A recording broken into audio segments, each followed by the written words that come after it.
Mass shootings and threats are becoming very common in today's world and seem to be getting worse. There are lots of concert shootings and especially school shootings. An example would be, if anyone's researched recently, there was a mass shooting in Florida at the high school. An 18-year-old boy named Nicholas Cruz, who went to that high school, went in there as a normal student but carried an AR-15 rifle in his bag. He ended up doing a mass shooting, killing 17 people and injuring another 17. He never had a specific target. He just went in there and did a mass shooting. If you watched that on the news, it was a very horrific time, seeing all the videos that kids would post of them hiding in their classrooms and under tables. And you'd see the text messages they were sending to their family members saying they love them and just know that they always loved them, pretty much saying goodbye to their family members. The thing with that is, after the shooting, you saw also on the news that Nicholas Cruz was a great kid. Everyone loved him. He had lots of friends. But then, psychologically, he got depressed because obviously he lost both his parents. He didn't get the help he needed. And they believe that psychologically, that was the reasoning for his mass shooting. Obviously, a lot of mass shootings seem to have a very common denominator, which is that it was a psychological reason. It was premeditated, and psychologically, the person was not stable.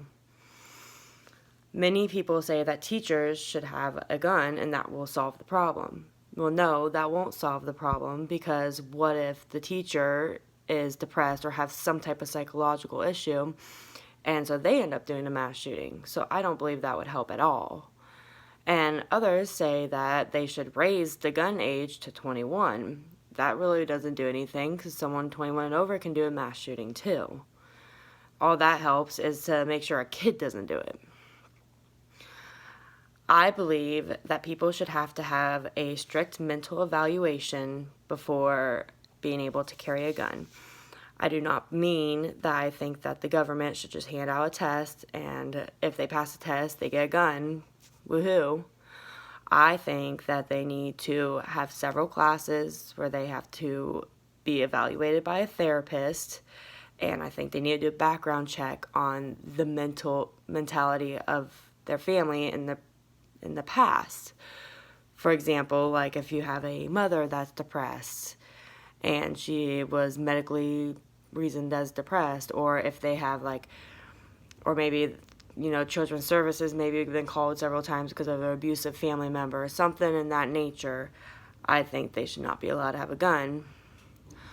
I believe that this would help with the mass shootings because of the fact that most of the mass shootings are a psychological issue. I also think this would help with the amount of suicides done by guns, because suicides are premeditated, and it's usually because someone has is psychologically depressed, has some type of depression, and just wants to end it.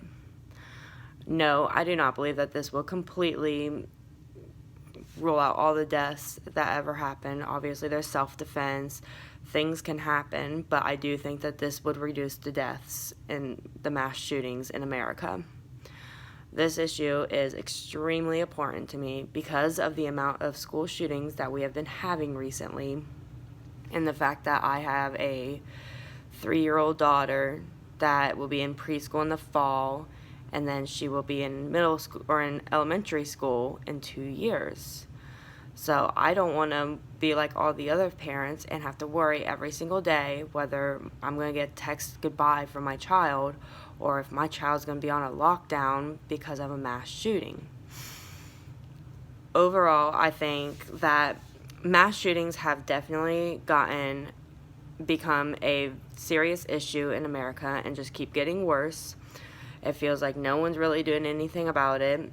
I think raising the age for the gun laws, or making other teachers carry a gun, will not help the issue.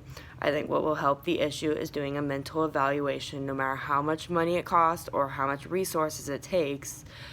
That's what we need to do to save lives, in my opinion.